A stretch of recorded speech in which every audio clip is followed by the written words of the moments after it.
The year was 1954. With their sturdy, broken-down microphones, they were headed for greatness in the American West. Jack and Ron in the morning. If you don't laugh like this, you're probably normal. The following entertainment special contains mature subject matter. Parents may consider some of the program content unsuitable for children. Parental discretion is advised.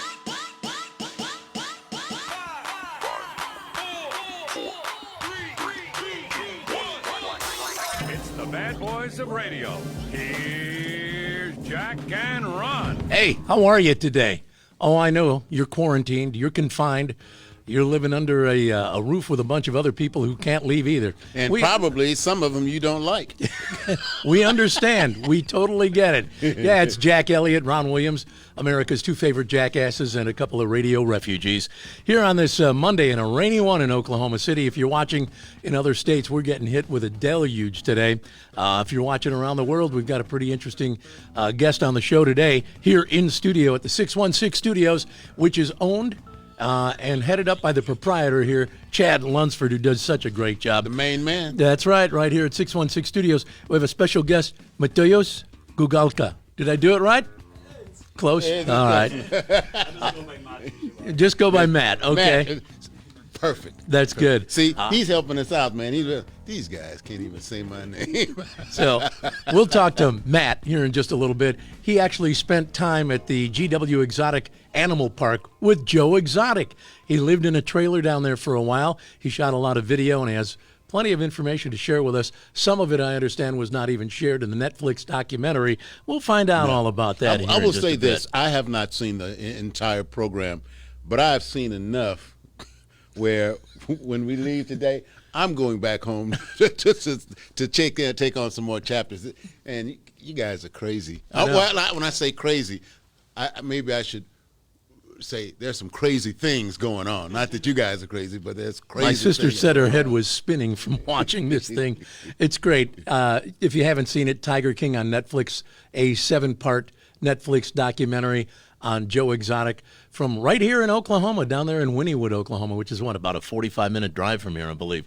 Anyway, we'll talk about that with Matt here in just a little bit. I want to get you kind of just, a little shout out to the doctors. Today is National Doctors Day. All you guys, you doctors, first responders, you're doing such a great job, and everybody is doing anything they can to kind of salute you guys, and understandably so. Now, I'm kind of upset, and I've, up to this particular point, I've been doing things to kind of stay level. I'm a little upset, though, at hope this doesn't hack anybody off. Oh, I'm a little upset with our president. My granddaughter is in the health field. My goddaughter is a nurse. It's a little closer to me when I see everybody, I don't know, rolling the dice as far as these health workers are concerned, who are going there every day now, putting their health and therefore their lives at risk. And our president seems to still be just, playing footsie, knowing that there was something coming down as early as January, and I've heard possibly December as well. And then to mishandle all of this, to put so many people at risk when it didn't have to be this way, I'm a little angry. I'm grateful for all the help we're getting, but to put governors against each other for masks and for ventilators, it's the president. Handle it. Tell various people what to do, like you're doing. It just gets me. Was it every day around 5 o'clock? We have an interview now. Oh, yeah. And it's like, okay, you can step back. Let the medical people step up and say exactly what's going on instead of taking time out to insult reporters. That's there you go. All I want all to right. say. There you go. It's people. Hey, when we have over 2,000 people dead like we do now, and they're talking about tens of thousands of people possibly losing their lives, oh, yeah, I'm pissed. Okay. I am pissed. Well, yeah, and plus we're out of toilet paper. Oh, yeah, that reminds me. Taco Bell just announced they're going to be giving out free tacos tomorrow. Stay out of my story. I mean, we've already got a toilet paper shortage. Come on, guys.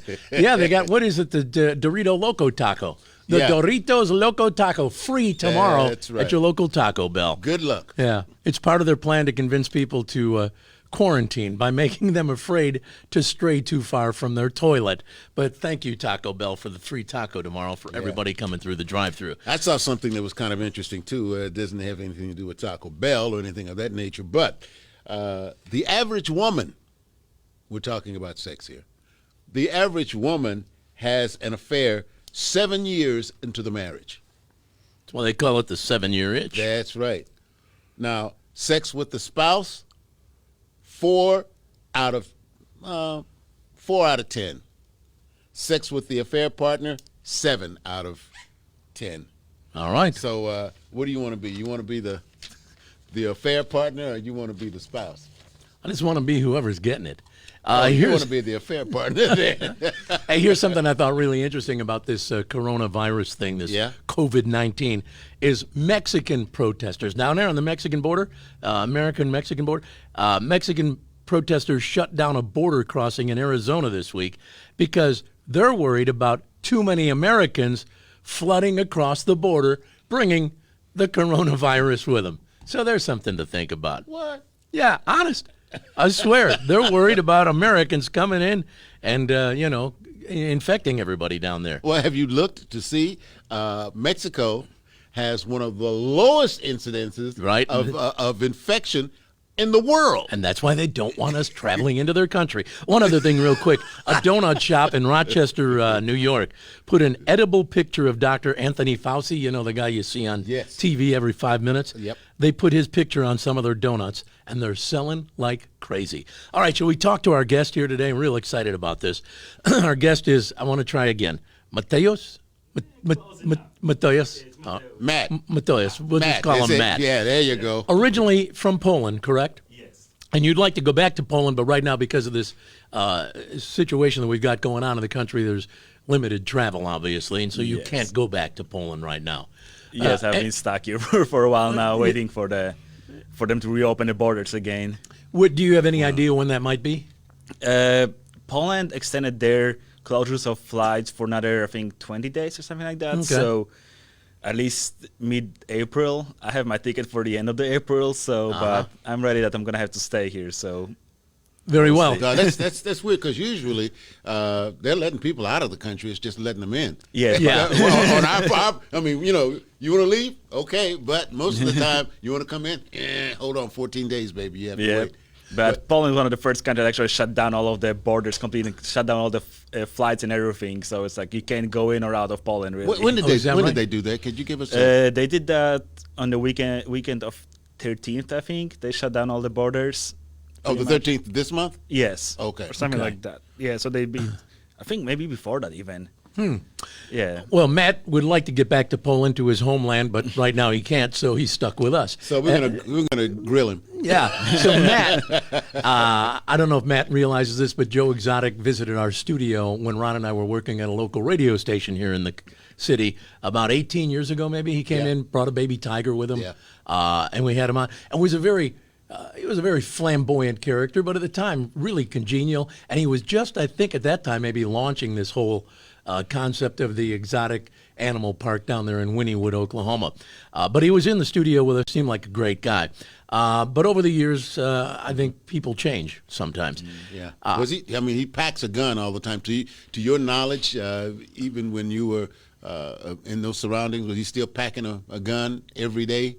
Packing a gun, I mean, carrying on him, right? In his holster, Yeah, on his holster, yeah. Yes, he did. He had it every day. That was, you know, in Europe we don't have guns generally, so seeing gun up close for the first time, really, with a guy like Joe Exotic was experience on its own. I bet. Yeah. So now, you know, Cardi B has actually put a GoFundMe account for Joe Exotic. She's trying to get him out of prison. She thinks he's been incarcerated for the wrong reasons or whatever. She just thinks he shouldn't be incarcerated. Yeah. At any rate, Matt actually lived in a trailer on the property. What years were you at the Exotic Animal Park? So I had multiple runs there. So first I arrived in July 2014 when we were working on a reality show with Rick Kirkham, who you've seen on the documentary. And I lived back then on the park. Then in January 2015, pretty much the whole studio crew left.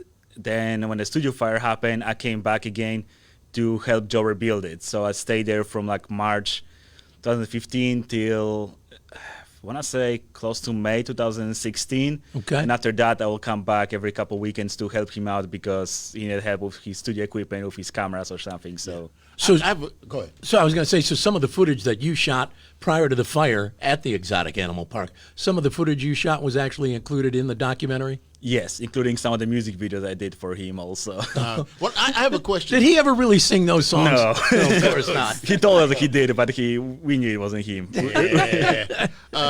What was it, or is it about Joe? I mean, I'm looking at his two husbands. Mm-hmm. I'm looking at the fact that ladies seem to love him. He's very outspoken, in your face. There's no filter. At this particular, what is it about this guy that folks just flock to him? I don't know. He's just a very charismatic person in a way. He's just strange, and you kind of, I don't know.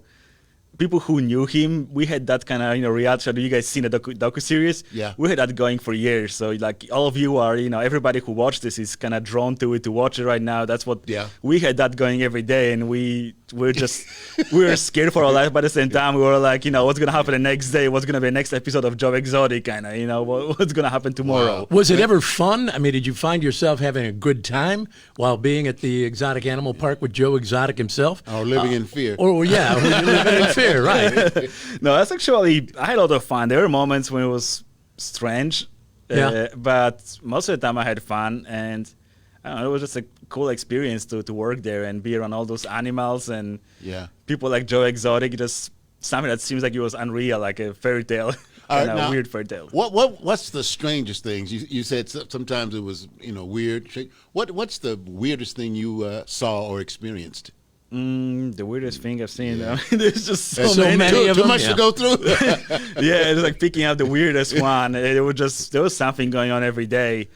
For me, the scariest experience, for example, was one day when they would mow the big enclosure, they would not lock the cats up because they would stay away from the mowers always.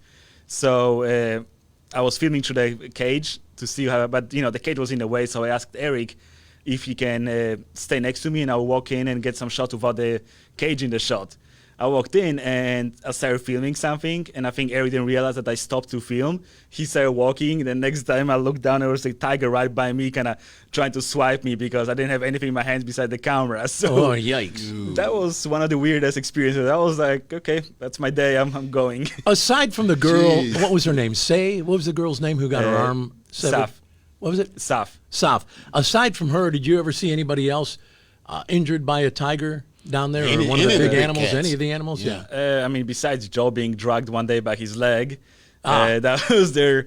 No, he had pretty good safety standards on there. Like they were always prepared for a situation when some animal escapes. Everybody was carrying a radio on them, so we're all in touch if anything happens, and people were behaving pretty well. I think everybody realized how scary the cats are, so they were careful with them. Is the reason Joe was wearing that brace on his leg, and we saw him walking with a cane in the latter stages of the documentary, he's got a brace on his leg and he's got a cane. Was that a result of the cat dragging him, or do you know what that was about? That actually happened in 2014 still.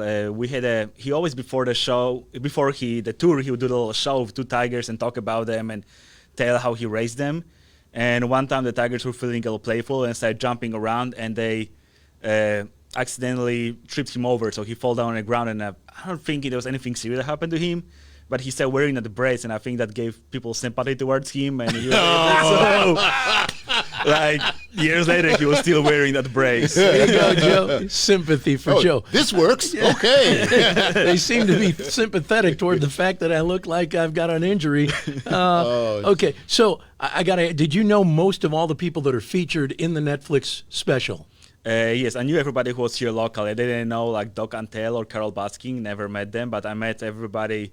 I know Rick, Saf, Eric, Jeff, Joe, everybody who worked in the park actually. Yeah. Were you there when Saf got her arm severed by the tiger? No, that was the winter before I arrived there. I got you. I was there. I did interview with her. You've seen this on the documentary. You can see the interview of her in front of like a tiger cage, Right. talking about it. I did that with Rick together, but it was like a first interview about this whole situation. Have you received any news, any contact from those individuals who are responsible for handing out video awards?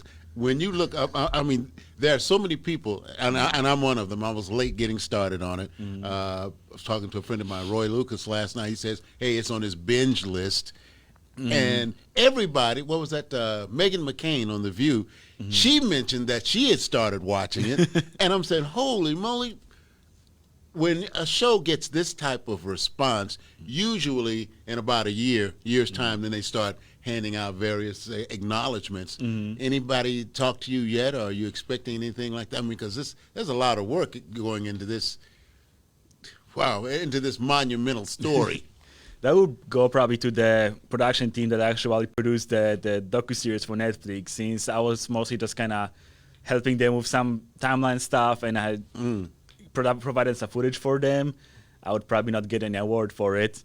We were producing, I worked there on the reality show that never ended up being produced because the studio fire and all that stuff that happened, later on. Wow. Well, somebody needs to make sure that you guys, especially when you look at the environment you were in with those big cats, man. Yeah. You're trusting everybody else when they tell you, hey, it's okay, don't worry about it. And then you look at the cats and say, tell them. Yeah. I'm looking at some of these tigers that were huge, absolutely.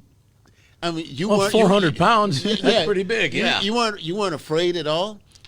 I don't know. I always grew up around cats at home, so Oh, you're not these cats, man. you'd be surprised how similar they are. They're as lazy and as I don't know.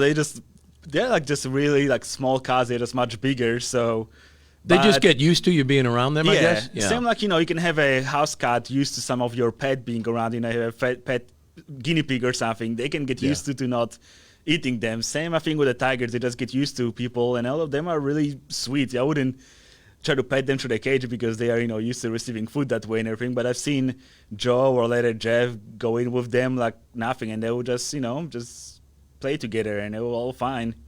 Wow. Jeez. Well, let me ask you Starting to also. understand why you had to keep that gun right there. do you, by the way, we're talking to Matt. We're referring to him as Matt because his real name is Mateusz. How do you say it again? Mateusz. Mateusz.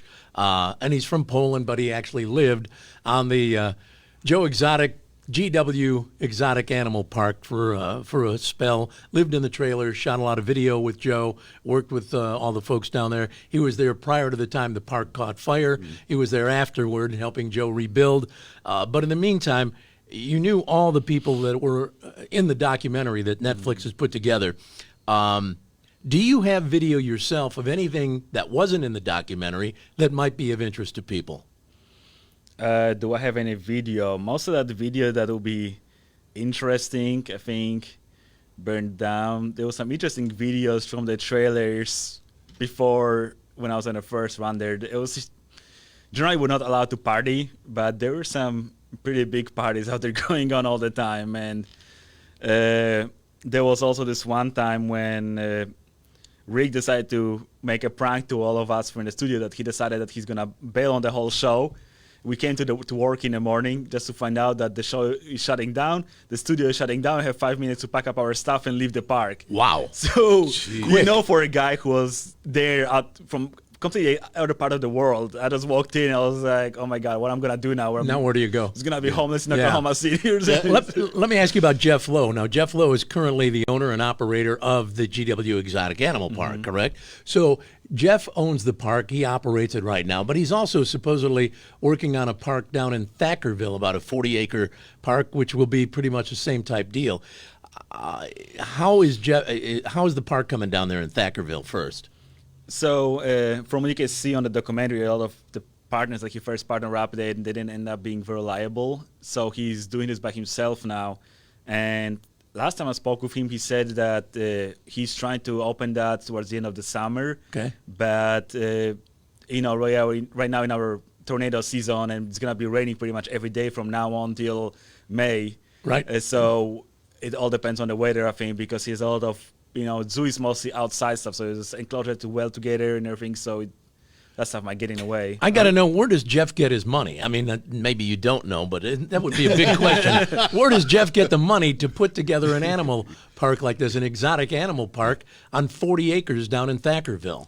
To be honest, I never ask. I don't ask about money. I just, I was there and I learned one rule: just the least you know, really, the better for you. So I would just do my work, have fun, enjoy the tigers, and try to not get too much into drama. I would see the stuff going on down all and everything, but it was better to stay kind of away from the drama. At least I didn't have to go to court then. Yeah, you have footage that no one else has seen, I would take it, at this particular point? I have some footage. I pretty much provided all the footage I've had to Netflix. They didn't use all of it, but there isn't much footage that we get out of the studio, that shouldn't be out of the studio from. I saw a special fire. program, by maybe Tiger Tales or something like that, where you talk about or show some of the things that maybe Netflix decided not to include in their particular show. But that's wild. And we have people. I don't know if we have time for this or not, Jack, but we have a number of people that are asking questions, wanting us to ask him about. I don't know if we want to get into this threats made to Carol, and how did the employees handle the reaction and all of that. To what? Carol Baskin. Yeah. Were you aware of those threats? Joe making threats to Carol. Yeah, I work in his Joe Exotic TV, kind of on his YouTube channel. So I've seen this stuff all the time. I've seen him bringing the blow-up dolls, shooting the gun in the wall and stuff like that. So I've seen him. He was pretty much, Carol was his subject every day on the live show. It was his nemesis, and I think that's kind of, she's the one who I think partially broke Joe also. Now, I got another question about Jeff, going back to Jeff Lowe. He's no longer business partners with Tim, correct? I don't think so. From what I've seen, he's not anymore. And that's so Jeff's on his own down there in Thackerville, putting the park together, the new park. Well, my question is, Jeff at one time went to Las Vegas. Well, in going to Las Vegas, I don't recall any mention, because they talked about a lot of different people on the show who also have big cats and exotic animals. I don't remember any mention of Siegfried and Roy from Las Vegas. Do you remember anything about them being mentioned in the show? I don't really. I didn't really. Too big. Which the reason I bring that up is because they showcase so many people and said, most of these people who have these exotic cats, these big animals, tend to be a little unusual, and they never mentioned Siegfried and Roy, despite the fact that Siegfried and Roy for years were the king of the cats. Yeah, I'm one of those who believes that they are just too big to go ahead and get caught up in something like that. And when you're talking about Las Vegas, Vegas protects its own most of the time. Probably. So they went ahead and who knows, maybe they talked to some of the folks at Netflix saying, I don't think you need to put that in there. Vegas is in Vegas, right? That's it. That's it, my man. Yeah. Oh, boy. Let's see. We have Sandy, David, Ruddy, and Elizabeth watching.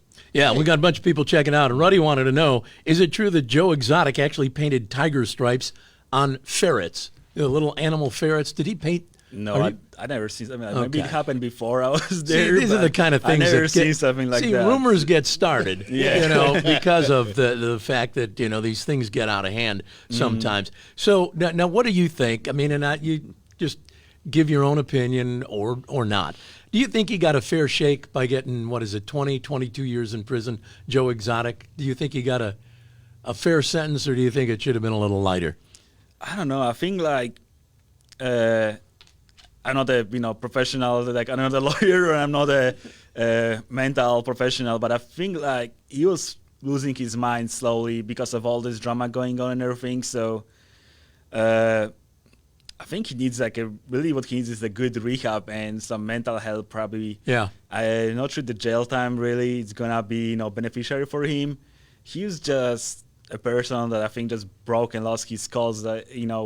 We got wrapped up in all this stuff going on. He kind of lost his way. Yeah, because when we met him back 18 years ago or so, he seemed like a relatively, considering he was Joe Exotic and he was pretty flamboyant. With the jackets and the hat and all. Not any more flamboyant than some of the other folks that used to come in. Oh, we've had our share of flamboyant and very colorful characters that have come through the studio over the years. Yep. But he seemed fairly normal. Now, did you maybe witness him go from semi-normal to a little more abnormal over the years? Did Yes. you witness it? He had moments when he would actually be like a decent human being. Yeah. That he would, you can actually have a conversation with him and he would act normal. Especially when there was no people around. He had this weird time when he decided we're gonna be going to Dallas. Also Dallas to Sherman, Texas. Okay. Yeah. To shoot this wrestling there. I don't know why. We just would pack up the cameras, get in a big limo, and drive to Texas to film the wrestling there, together with Joe and other people from the studio crew. And Joe would just sit there, and he would be the announcer during the wrestling show and everything. But we spent, I don't know how long is to Sherman from Winniewood. It's about like hour and a half, 2 hours. And in that ride in a limo, he always was a very normal guy when there was nobody else around. There was no cameras and everything. We'll have he would get us some beer, put it in a cooler in the limo, and he would just drive there, to Dallas. Wow. What do you think of Carol, just, overall, Carol Baskin, his arch enemy, I guess you would call it. and accused murderer. Accused murderer, yeah. Yeah. 'Cause we don't know whatever happened to her husband. He disappeared one day. Mm-hmm. Many people speculate that maybe she had him killed or eaten by the tigers or whatever. There you go. That's what they speculate, but nobody really knows. What do you think of Carol? I've worked around Joe so long that what he thinks kind of, got influenced me. But she was just ruthless kind of. She has way more money than Joe ever had.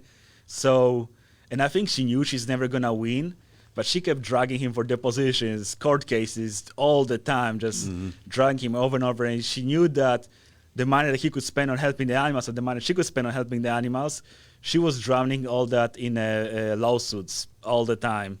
So I don't have the best opinion about her just because of that. She could have spent that money in a different way. And Joe feeds on publicity, so the more she gives him attention, the more he's going to respond. He's going to double back on the response. So, well, there's some people, at least one individual, that thinks that her husband is still alive, and even testified to the fact that her husband told him, he says, "Hey, if I can get away with this, it's one of the slickest things I've ever done." Who did he tell that to? He told that to a friend of his? Yeah, it was a friend of his. You have to go back. It's in the first 2 episodes. Okay. Where he says, "If I can get away with this, this will be the slickest thing I've ever done." Yeah. And which is making a lot of people think that, well, gee, maybe he's not dead. Because what was it, Costa Rica? I believe he loved. Yeah, he'd go there and he could disappear. Hide out. I don't. So at this point, nobody knows. there's anything. so many theories around there going on. I've heard one of the theories I've seen recently was people were saying that he was probably a drug trafficker. That's why he was flying to Costa Rica all the time. Yeah. So Right. he might have something wrong with a cartel or something like that. So who knows really? He might have had a homestead set up in Costa Rica so that when he eventually wanted to make his escape, he could go there. I've got another question for you. Maybe make this a final question for you, too, because I know we've held on to you a long time. We're talking to Matt, who is The show's almost over, isn't it? Matt is a person who was at the GW Exotic Animal Park with Joe Exotic, and he knows him very well. He spent several years with Joe Exotic shooting video, talking to him, visiting with him, and finding out about Joe's How many life. years did you work with him? Altogether, over 3 years. 3 Probably. years, okay. All right, good. Mason Dunn, who's a copter reporter for Channel 4, I believe, if it's not, if it's the same guy. He said, "Do you think Carol was the one that sent Jeff into the situation to kind of, undermine Joe Exotic, because Jeff eventually became the guy in charge of the park, and Joe Exotic eventually packed up his bags and took off. Do you think Jeff was sent there by Carol, or do you have any idea who sent Jeff into the mix? I don't think he had any relation with Carol, from as far as I know. Jeff kind of showed up out of nowhere in a way. We didn't one day Joe just left for Colorado to film something there or stay at his friend's place. We didn't exactly know what's going on, and then he introduced us to Jeff, who decided to move on a property, and he started staying there. But I don't think Jeff had any relation with Carol. None at all. Okay. I think Jeff just always liked big cats, and it was a nice opportunity for him to try something new and try to invest in some new business. I don't think he realized also that Joe was losing his mind at that point when he started investing in the park. You keep saying that Joe was kind of losing his mind. You really think that Joe mentally was becoming I don't know, distraught or just so confused over all the unfortunate happenings of being brought to court or brought up on charges or whatever because of Carroll's involvement in the situation. You think that's really what maybe what drove his mind to be a little irregular? We believe so. I think a lot of people who were there, they believe that Joe might be having dementia already. Dementia? Yes, his dad had Alzheimer's also, so we were all afraid that Joe might be slowly drifting away over time, and he didn't want to acknowledge that. There was many moments when he would just talk about stuff that didn't make much sense. Right. He was mentioned in the documentary also when he was talking about the clouds, saying hi to him and everything. Stuff like that happened a lot, so I think he was... That's why I believe that he might have been slowly losing his mind already towards the end, and he just needed really professional help. But do you have any idea what's happened to his latest husband, the young guy? I can't remember the young Dylan, guy. Okay. What's his name? Dylan, I think. Yeah. Okay. Yeah. What's the situation with Dylan now? Is he still waiting for Joe to get released from prison? And let me go ahead and jump on that with you as well. I would think that since he has two husbands, why didn't they take over the park? Jeff comes in, but what about his husbands at this particular point? Seems to me they would have the legal right to go ahead and take over. Towards the end, like you didn't watch, so I'm gonna give you some spoilers. Travis died from a gunshot. He shot himself accidentally. So Travis died, and then John left him back in 2014 for a woman. So wait, John left Joe for a woman? Yeah, he left him for the... no wonder Joe's got a little mental issue. Yeah, he had a really bad luck. Like his first husband, I think, died from HIV. Yep, and, I remember that. His other husband, ran off with a woman. Other husband shot himself accidentally.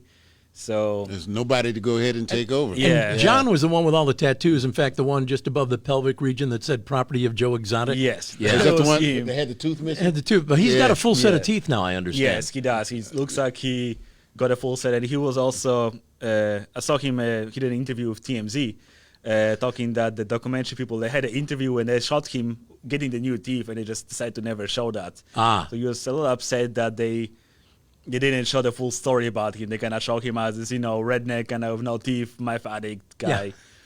Gee, I would have never suspected him to just be some sort of redneck. Gosh darn. Gosh darn. Hey, looking at all those tattoos and the way he carried himself, very interesting people. Who was the one character out of all the folks, because I know they were all very interesting and very colorful, who was the one person that really stands out in your mind, aside from Joe, that really had it all going on or was way off sides? I believe that the person that was the least kind of showed the real truth was about Rick, the producer. He did a documentary. He used to work in Oklahoma City for a while also. He was from Oklahoma generally. Then he worked in Inside Edition. And in the early 90s, he got addicted to crack cocaine. And he got fired from Inside Edition. He pretty much didn't have any real job until he worked for Joe.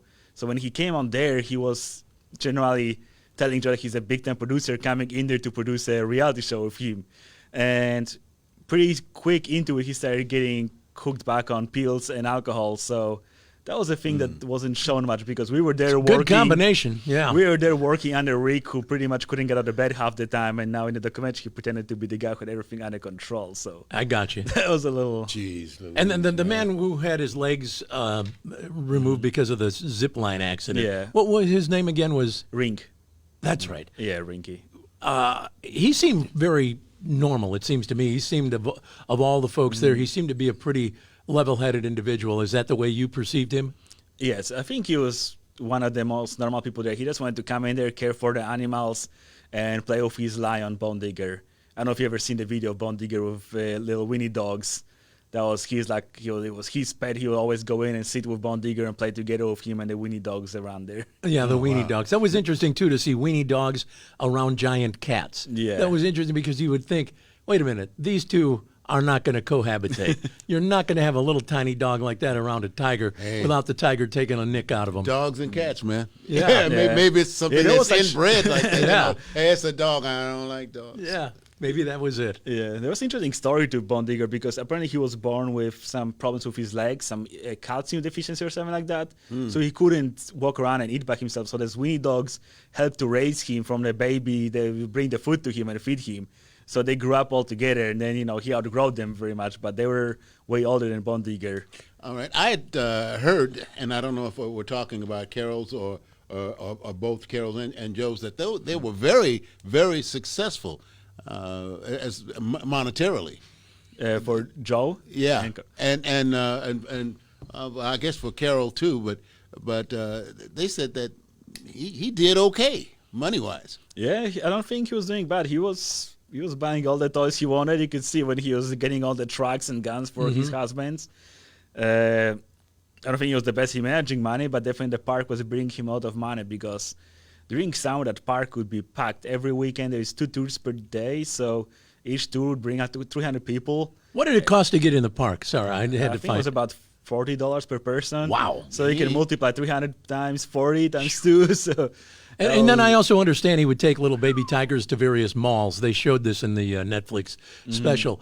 He would go to different malls with little tigers and a couple of assistants, and then they would have people pay to have their pictures taken with the tigers. And what was it they said they were earning sometimes $4,000, $5,000, $6,000 in a single weekend?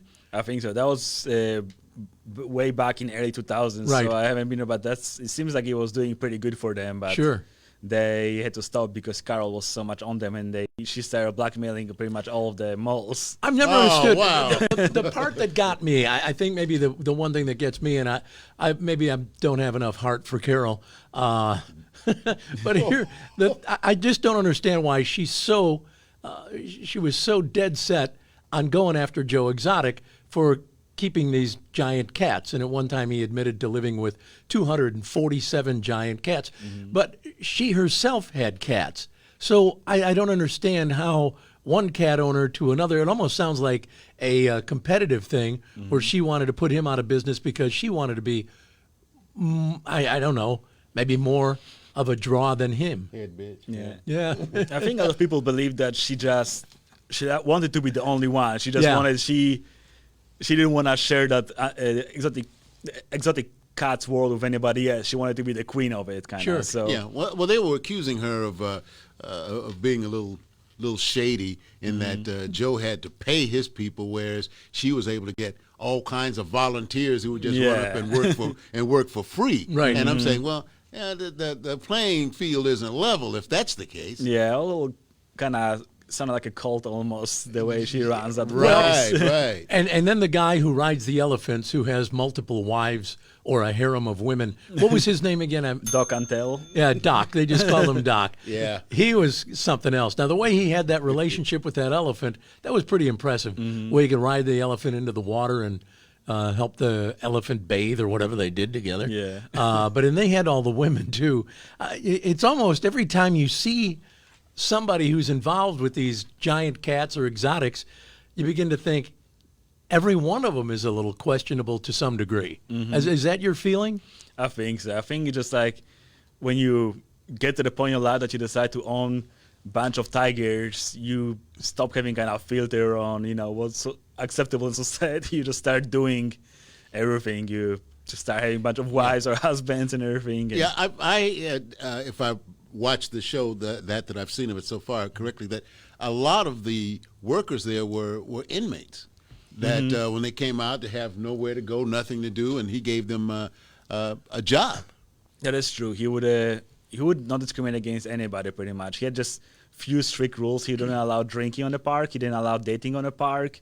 And there were a couple other general rules, but as long as you can follow those basic rules and stay sober and not date there and start any drama, he would hire pretty much anybody and give them a chance to have place to live and, start their life again. Yeah. Well, you can say what you want to say about the show, but I thought the idea that here's somebody getting out of some type of incarceration, nowhere to go, nothing to do, no money, and here's somebody offering you a job, I thought that was pretty doggone good. You can say what you want to say about him, but I thought that act on his part was a number one. Yeah, I always believe so. They tried to twist it, kind of that make it seem like he was doing that to abuse people in bad situations to kind of trap them in there. But I don't think that was really the case. I think he actually wanted to help people because he would, if somebody broke the rules, he would fire them on the spot. So it wasn't like he was trying to trap people in there in a bad situations because he would pretty much fire them instantly if they broke one of his rules. Were you there when Shaquille O'Neal came to the park? I saw the one video in the Netflix series shows Shaquille coming to the park and apparently bought a couple of tigers from Joe Exotic. Were you there during that time? No, every time he would come in, I was actually on my day off somehow. I only got to meet a few other people that came down, but the biggest guest I got to meet was this porn star, Rachel Starr. She would come down a lot to hang out with Joe. So that was the only kind of famous person I got to meet on the park. Oh, now you figure out what days you were going to be gone. Hey, tell Shaq to come on this day. Matt's going to be gone, so we'll let Shaq come aboard. Yeah. But Shaq actually did buy a couple of tigers from Joe. From what I understand, he did. Okay. But now he's, I think, working with Jeff and trying to help together, the new park. So Shaquille's working with Jeff on the park in Thackerville. I'm not sure if they work on exactly together, but I know that they still stay in touch. Shaq would be the one with the money to help put it up because he, to help build and erect that thing. I don't want to speculate anything. Yeah, but that would be my guess. I'm just speculating. Now, also, this guy was never shown, so I don't know if he bought an animal from Joe or not. And that's Mike Tyson. He had a tiger or two. Yeah. I never heard about Joe having a relation with him, so I don't think he actually bought them from Joe. There's so many breeders around the United States, it's crazy. They focus on those 3-4 main places, but there is breeders everywhere. There is at least 2. There used to be 3 tiger places in Oklahoma itself. There's the one in Tuttle, and then there was one in, what's the city by Tulsa? Broken Bow or Broken Arrow? Yeah, one of them. one of those, one of those broken somethings. Yeah. There was this lady also who had exotic animal park there too. Yeah, because there was one you mentioned Illinois, right down south of Chicago. Was that the one you mentioned? I was mentioning about one, but in Tuttle. Tuttle. Tuttle, yeah. That's right. You know what? We had the people from Tuttle in our studio one time as well, years ago. Yeah. Man, this has been fascinating talking to you. Did you have anything? Because I don't want to hold you up any longer than we already have. Some people said, Joe did get what he wanted. He became famous. He is worldwide now. Everybody seems to know Joe Exotic. If you haven't seen the Netflix documentary, you need to check it out. It's called Tiger King. Like I said, I've only watched just a little bit of it, but the first episode, I was hooked. I was hooked after that. Mm-hmm. So good. Yeah. Hey, Matt, thank you so much for coming in. Thank you for inviting me. It's very rare that people get an opportunity to visit with somebody who actually spent that much time at the GW Exotic Animal Park. And has such an even attitude about the whole thing. Hey, it is what it is and what it was. And has Joe tried to contact you? I know he's contacted a number of people from the media. Has Joe tried to contact you since his incarceration? No, he did not, which I'm kind of glad. I didn't want to get involved in all the drama with the court and everything, so I kind of stayed away. I might try to send him a letter one day to check on him, but I tried to stay away from him when it was all that stuff with the feds going on. I don't need to be questioned and anything like that. If we give you our number, could you mail it to Joe and ask him to call us? Because we'd love to have Joe on with us sometime. That'd be great. That would be wild. Matt, thanks so much for taking the time to be with us. Matt, and I'm trying to remember the pronunciation of your name, and I'm not that good at it, but I'll say your last name at least. Gugalka. I got that right? That was pretty good. Gugalka? Yeah. I just say thanks, Matt, for coming in. We do Thank you appreciate you taking time out of your busy schedule to, I'm assuming it's busy, to come in. So busy in the quarantine. And good luck getting back. Sit down with us, man. Good luck getting back to your homeland of Poland. You say you're scheduled to leave at the end of April, but with the situation being what it is right now, chances are you might be here a little What about longer. getting a gig in this country? I was thinking about it, but right now that the whole movie industry got put pretty much on hold. Like Netflix shut down all of their production, most of the other. So I was looking around actually, kind of just in case if that doesn't work out, a flight back anytime soon. I started looking for some TV stations, maybe try to move to Dallas or somewhere, just change of the scenery for a moment. Well, I will say this. There's a story. It's about two guys. They worked together forever, and they were in broadcasting. And they had these two guys had a very interesting life. And to sit down and have an interview with them, I think would be fantastic. At the end of this show, I'll tell you the name of these two guys who worked in radio for about 30 years here in the Oklahoma City metro area, and did an incredible job of taking stations from worst to first. Right. And seem to have moved on and done a video podcast on Facebook. Anyway, we'll tell you all about that. Yeah, I think they need a show. Maybe it'll go to Netflix, maybe not. But at the same time, I think it would be compelling. There you go. Compelling. As were you, Matt. Thanks so much for being here. Appreciate you. You got it. Thank you for much. inviting me. Thank you. All right, guys, you want to wrap this one up and call it a day? You think, Chad, you want to wrap it up?